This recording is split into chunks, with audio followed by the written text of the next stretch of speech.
We are back and ready to roll. This is episode number 27 of the Shutdown Inning Podcast. I'm Steven Rissotto along with my co-host, as always, Tylor Hall. Tyler, what's going on? Hey, everybody. Yeah, dude, it's the Friday before the trade deadline. It's about to get real across Major League Baseball. It kind of has already begun a bit. So excited to see kind of how this shuffle unfolds over the next, what is it, 4 or 5 days?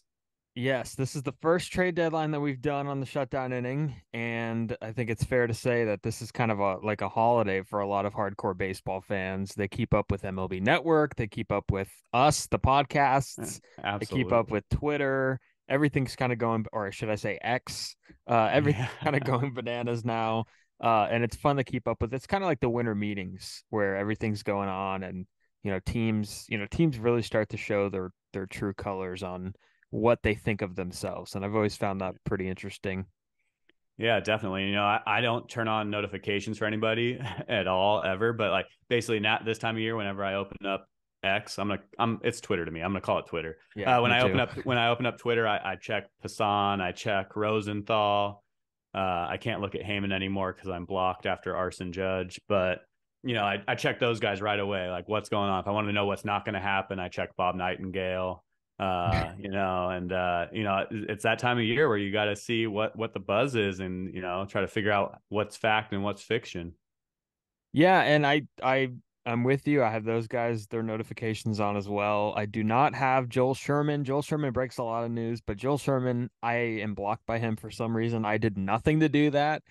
But actually I might have done something. I think I had There's joked usually something.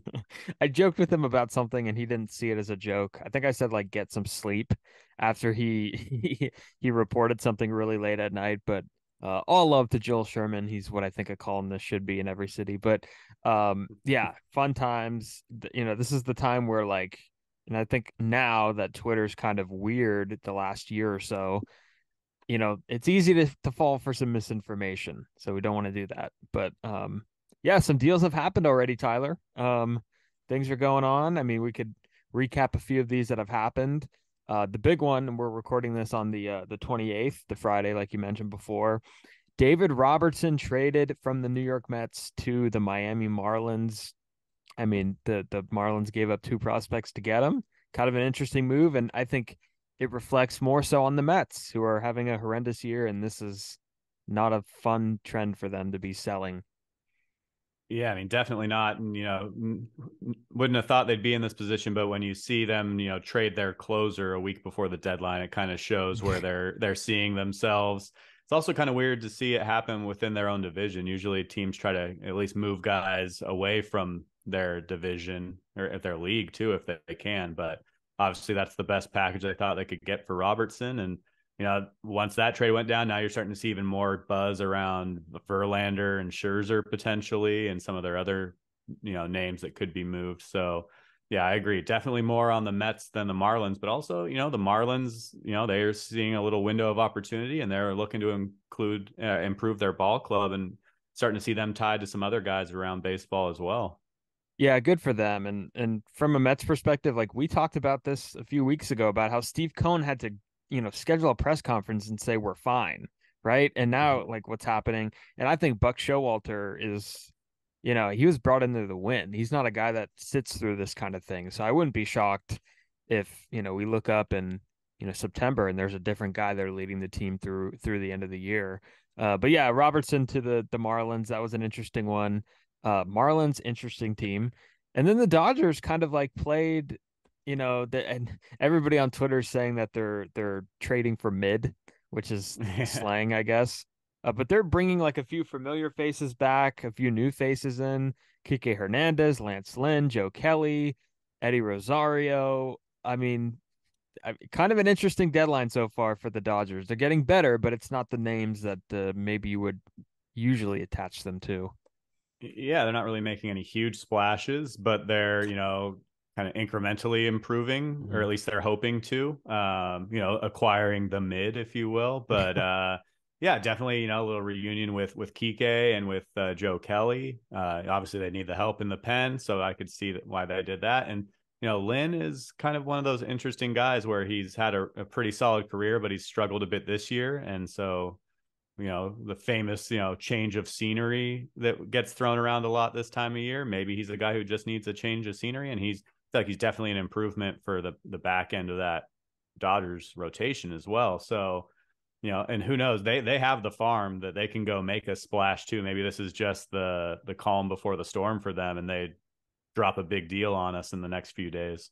Yeah, no doubt. And that full deal between the White Sox and the Dodgers is Lance Lynn and Joe Kelly to LA for Nick Nastrini from AA, Jordan Leisure from AA, and outfielder Trace Thompson, who was formerly a White Sox and is most notably known as Clay's brother. So Trace Thompson heading back to the White Sox. And the one thing about Lynn that I will say is like, I think it's like a testament of like what the pitching market is now, because like Lance Lynn's got like almost a 6.5 ERA, and he's on pace to give up like 35, 40 homers. And like, he's a guy who I just didn't think would fit the Dodgers and what they normally do. Because he's a four-seam guy, four-seam fastball up in the zone. He pumps them. He'll pump like 70 four-seamers a game. He's mostly fastball. And I can't get over the fact that like the market for starting pitching is just crazy right now. And like Lance Lynn, the fact that he's the centerpiece of this deal going to the Dodgers, and the fact that the Dodgers have interest in a guy like that is kind of different from what we've normally seen. So I guess people are going nuts for starters. Yeah, I mean, a lot of the teams in the hunt right now need some starting pitching, and so and all the teams that are looking to sell seem to have some of it. And I think I mentioned the Dodgers farm already. Nick Nastrini's their 9th ranked prospect, so they didn't really give up a super high end guy, none of their top 100 guys. And the second prospect they gave up isn't even in their top 30. So I feel like that's Trace Thompson is like a nice 4th outfielder option for most clubs. So they didn't really give up a whole lot to kind of take a flyer on Lynn and solidify their bullpen with Joe Kelly. Yeah, no doubt. And a few minor deals too. The veteran who's been around for like a very long time, Carlos Santana, is now going to Milwaukee. The Brewers have had just a revolving door at first base for a few years now, and Santana was traded there. And then the Marlins and Twins worked out a deal to kind of trade relievers Jorge Lopez and Dylan Florio to that's between the Twins and the weird deal, like 2 relievers going. We've talked about like trading for needs, but it's kind of weird when you see 2 positions traded, for each other. So that one kind of it's kind of like we've talked in fantasy baseball terms. You never really trade the same position for the position because someone's gonna lose, isn't really winning that deal. I think Florio has an extra year of team control, so I think that's one thing to kind of factor in there. But it is definitely strange. Kind of another one. I think each one kind of hoping for that change of scenery I mentioned. And now first people thought, oh, maybe they're going to try, the Marlins are going to try to plug Lopez in to potentially close for them. But now they have Robertson, so now they can take him, put him in some less high leverage situations. Maybe he'll be a little comfortable in that role. So definitely was a kind of a head scratcher when I saw that one as well. Yeah, and speaking of head scratchers, I think the biggest head scratcher out of all of these trades was undoubtedly the one that happened the other night between the Angels and the White Sox. And like you, when I saw Los Angeles, when Jeff Passan said that Lucas Giolito was going to become a Los Angeles Angel, I saw Los Angeles and I was like, the Dodgers got Giolito. That was the first thing that went through my head. But it's the opposite. The Angels got Giolito, showing their card, showing what they think of themselves and where they want to be this season. I mean, that was crazy. Ronaldo Lopez also going to the Angels. He seems to always get traded alongside Giolito. But just, I mean, I know you have a lot of takes on the Angels direction, but this was a surprising one. Well, yeah, I mean, it was just so funny because, it was like maybe an hour or two before that trade, the Angels, said that they were taking Ohtani off the market. I thought that was all posturing. And then, a couple hours later, you text me, you're like, well, I guess Ohtani's not going anywhere. I was like, what are you talking about, man? They're just posturing. And then like I reread the headline. I was like, oh crap, Giolito went to the Angels. And I was like, yeah, you're right. They're going all in. And so, and that, just to compare the two deals, obviously Giolito higher asking price than Lynn, but the Angels gave up their second and third ranked prospects in that deal to get Giolito and Lopez. And their farm system's already weak as it is, and they basically are gutting that thing to try to convince Ohtani that they can win in Anaheim. Yeah. Yeah. This was interesting because I didn't know how active the Angels would be because of that reason. Because like I didn't know what they had in the farm system. I didn't think their system was any good. But there's a level to me, and we could kind of jump into the Ohtani talk in just a second. But Giolito like had a good had a bad year in 2022 with almost a 5 ERA and 30 starts, and this year he's bounced back nicely, and he's been a pretty good pitcher. And he should stabilize that Angels rotation a little bit more. They never have pitching, so it's nice to have someone there. But like there's a part of me that feels like, okay, the Angels are screwing themselves by showing their cards here and not trading Ohtani, presumably not trading Ohtani and buying instead. And then the other part of me is like, you know what? Good for them. Like good for them trying to get Ohtani over the hump. Trout's coming back soon. They'll be in good shape. Hopefully they're playing good baseball as of late.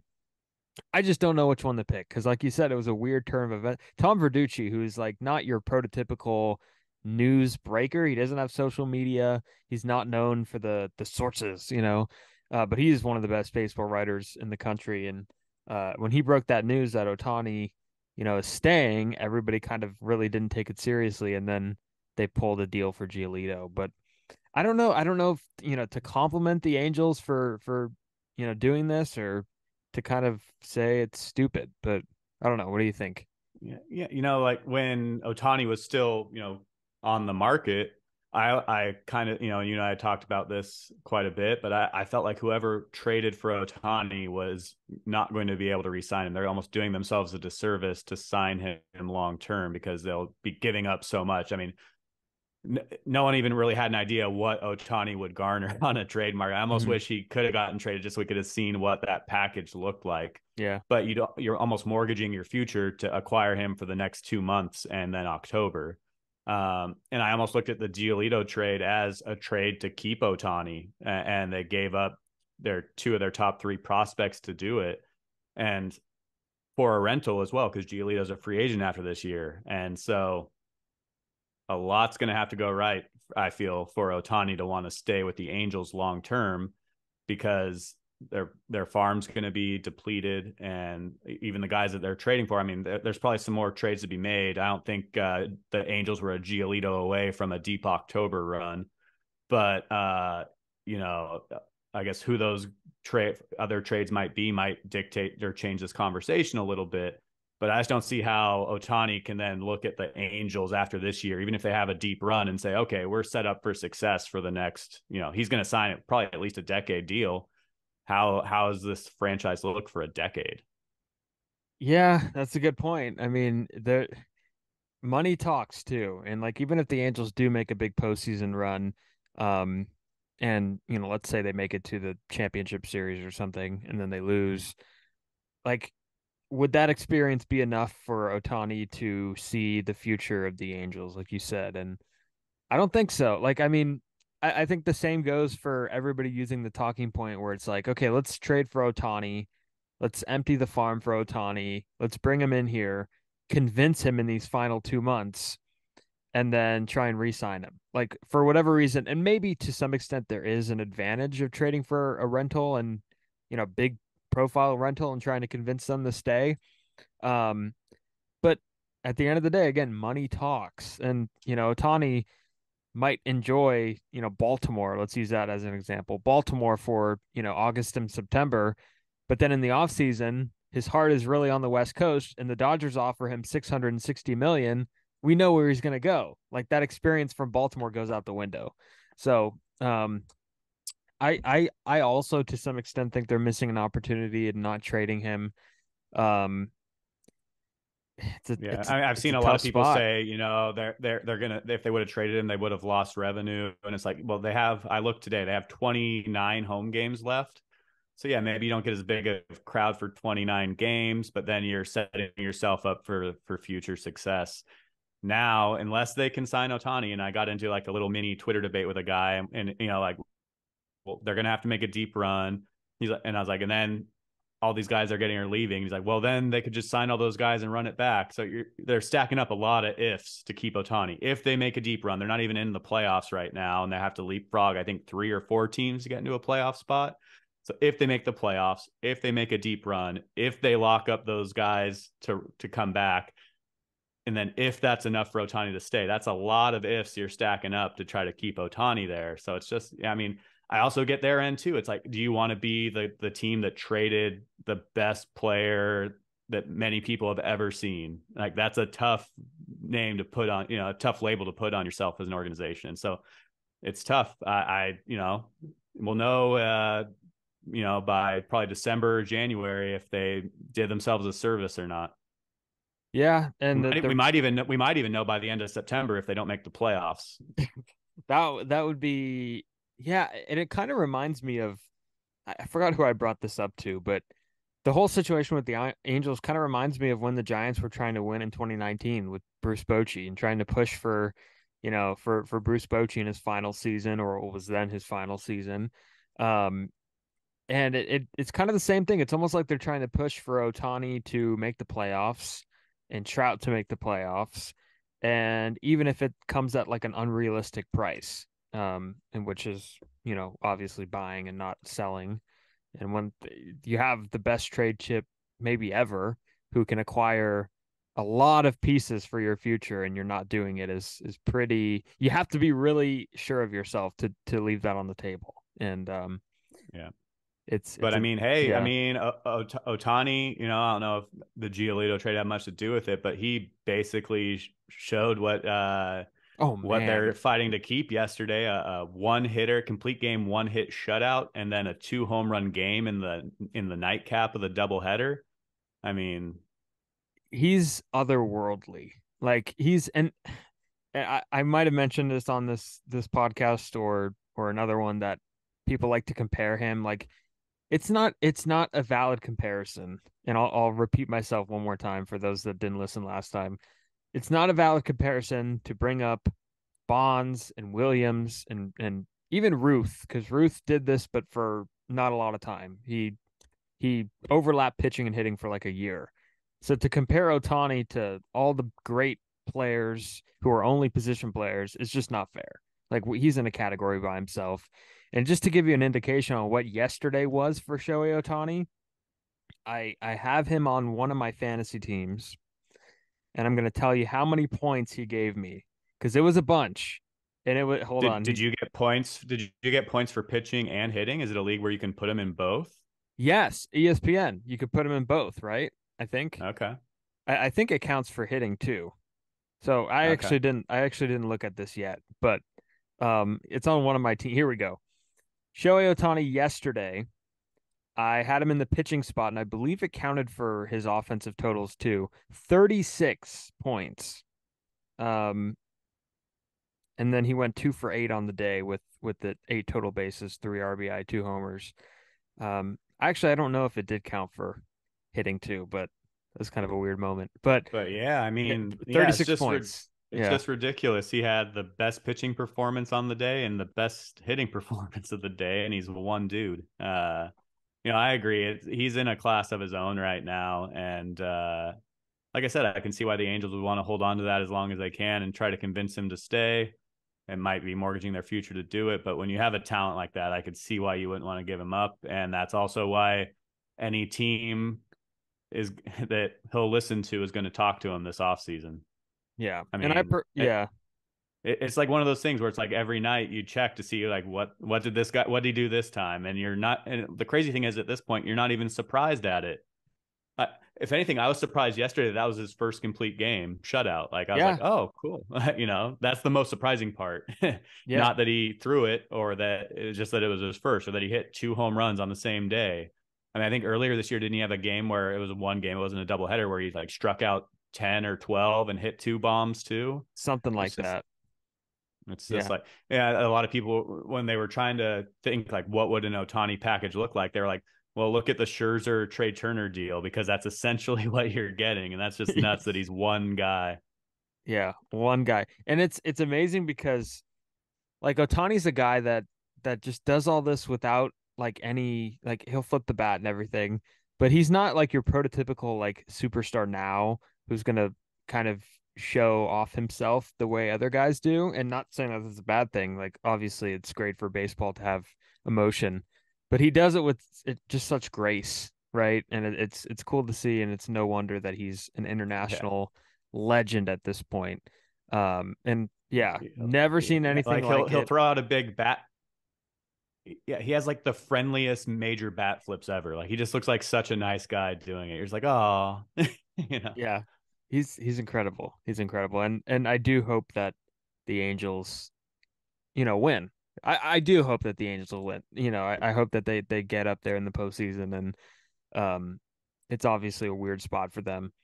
All right. There is still a lot of trade deadline stuff left. We are close to the deadline. Of course, a few more days. I believe it's Monday at 6 p.m. Eastern time, which means 3 p.m. I think Tuesday. Oh yeah, sorry, Tuesday.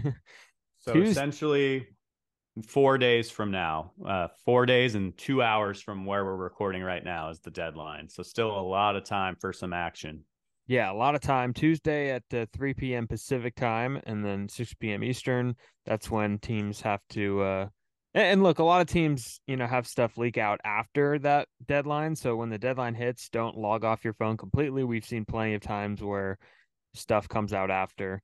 And I know it's not the same, like, trade class as a lot of other previous deadlines, but still a lot of fun to keep up with it.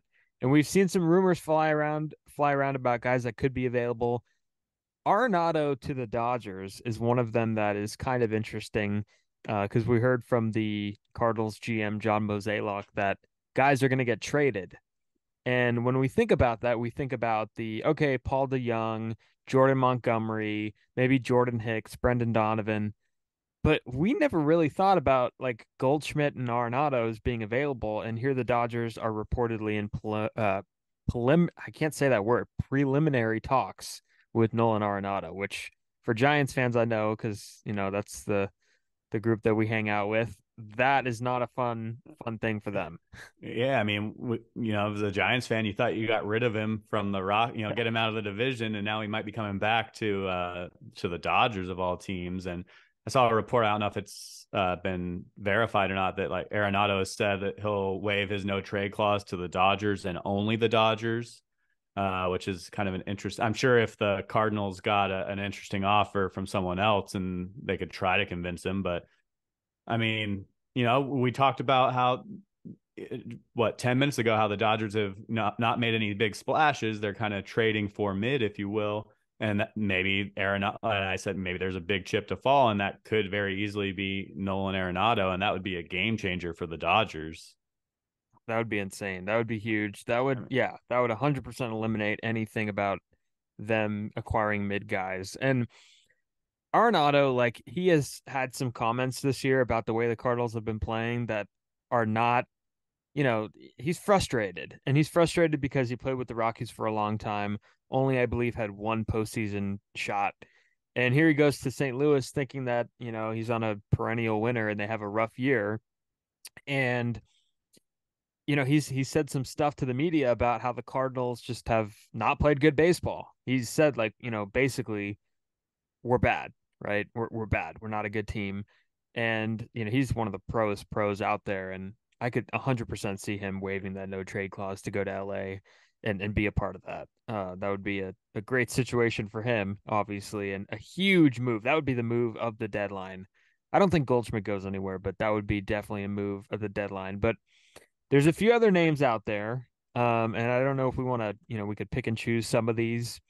Um, I guess maybe the two other guys, Jordan Hicks, Montgomery from the Cardinals, and DeYoung as the those three guys, I guess, have an expected new team in the coming days. What do you see the Cardinals doing with some of those guys?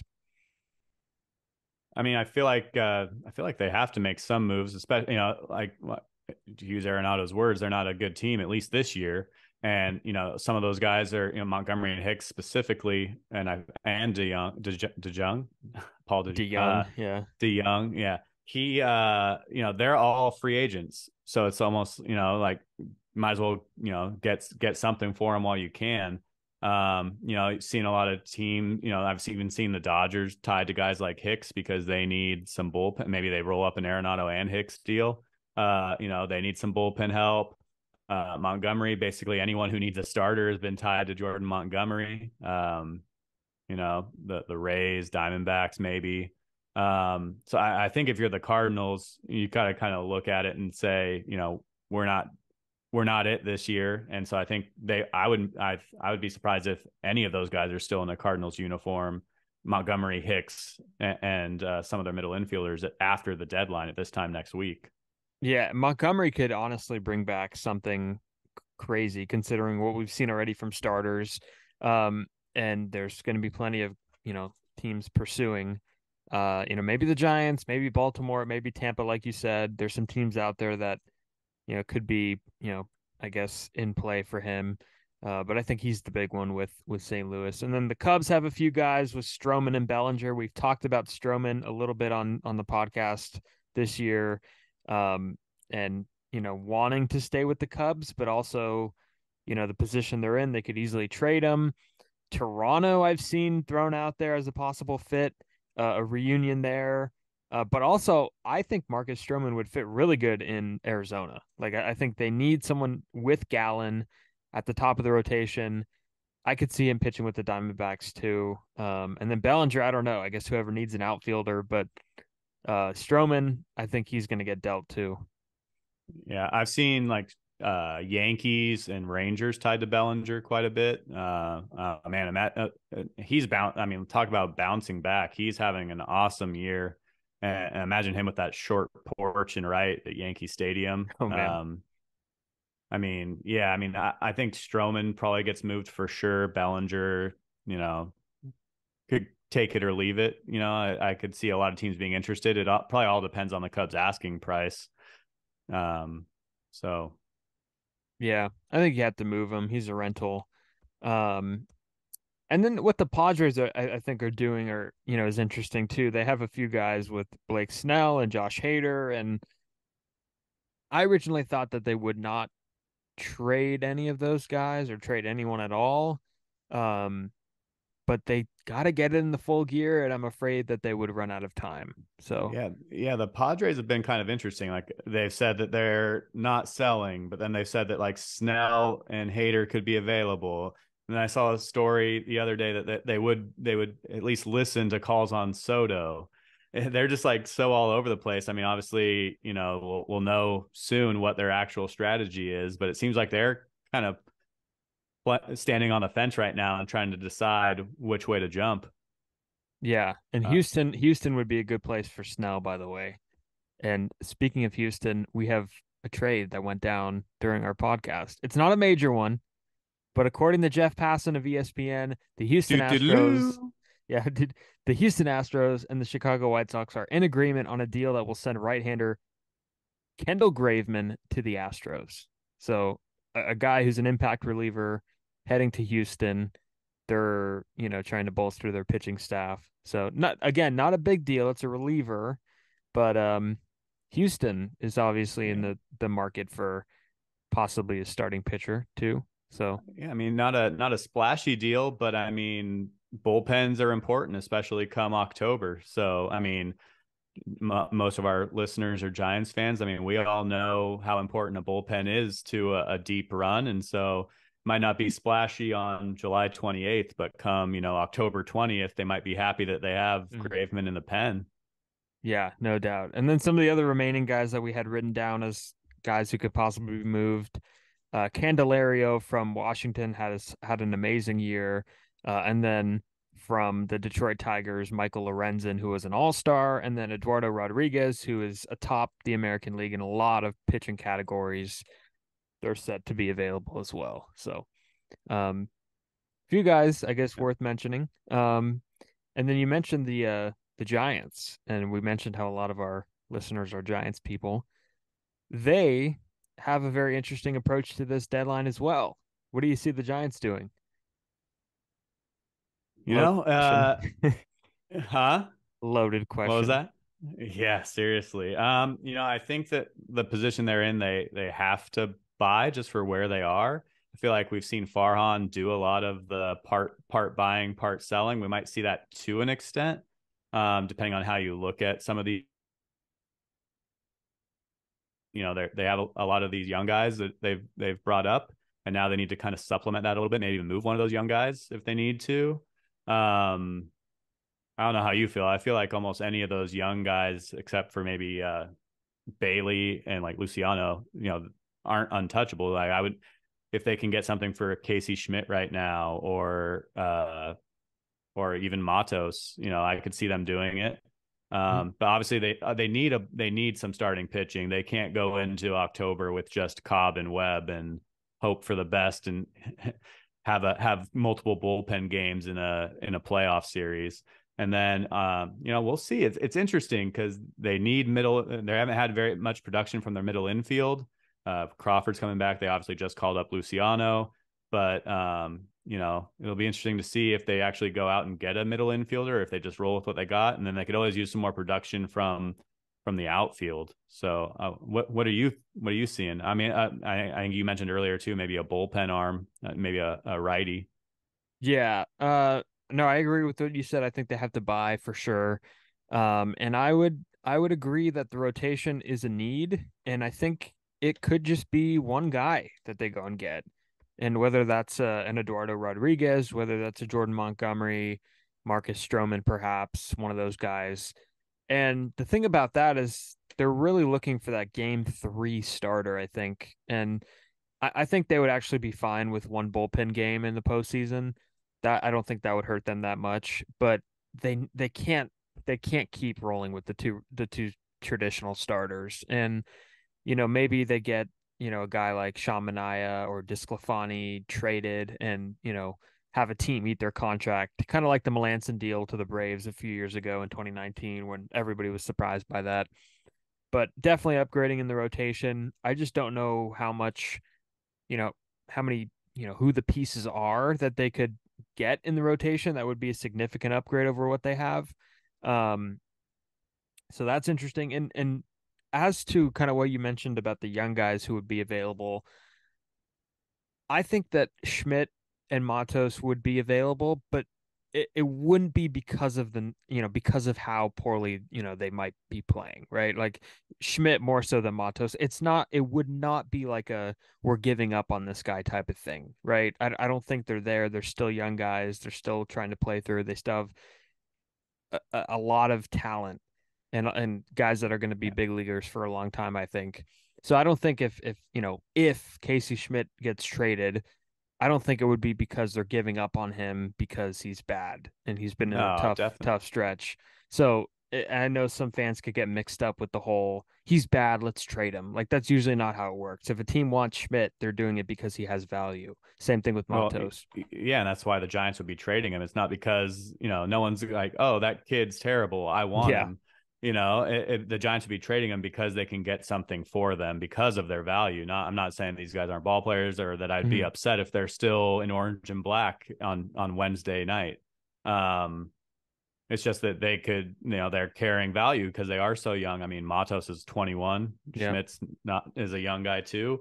And they've shown that they can at least hang and contribute to big league clubs. I don't think that they're trading them because they're terrible. And kind of funny, like you mentioned, oh, they're bad, trade them. Well, yeah, for some guys, not saying Matos and Schmidt, Mhm. but like teams aren't calling you to try to acquire your bad players, Yeah. or the guys that are underperforming. So it's always, it's those are kind of like the video game trades or the Mhm. out of the park baseball trades that you Yeah. see, where it's just like you turn off fair trades and get rid of your guys that aren't performing.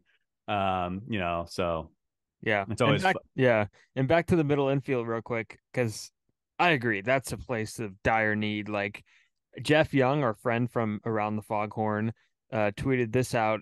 Giants middle infield stats, MLB ranks since June 1st. Second base, 68 WRC plus. That's 23rd in baseball. 0.3 F4, 21st. They've been plus OAA defensively, so decent impact there. And then at shortstop, 34. That's like almost 70% below league average. 34 weighted runs created plus. That's worst in baseball at shortstop. A negative 1.1 F4 at shortstop. That's 29th in baseball. And then plus 3 OAA. So yeah, they need impact there. And Estrada, I think, will stabilize second base when he comes back. But shortstop would still be a hole. And it depends a lot on Luciano, I think. And another thing is, and this is what I mentioned with the pitching when I said, like, who's going to be an impact? Who out there is going to be an impact at the middle infield positions? Like, all I see are like very marginal upgrades. Like Paul DeYoung is a league average offensive hitter right now. And Nicky Lopez, another guy they're linked to with Kansas City, same thing, probably even a little lower impact offensively. So is Luciano a better option than those guys? Possibly. So, like, do they even make a move there? And Crawford's coming back Friday, or by the time this comes, or today. Yeah, Crawford should be back today. We should see a roster move any moment here, or a little later. But yeah, I mean, just the market is just like so light right now that there's just not a lot of like big impacts. It's only marginal guys, and I think with the Giants, they might be able to solve that in-house with some of the position players they have.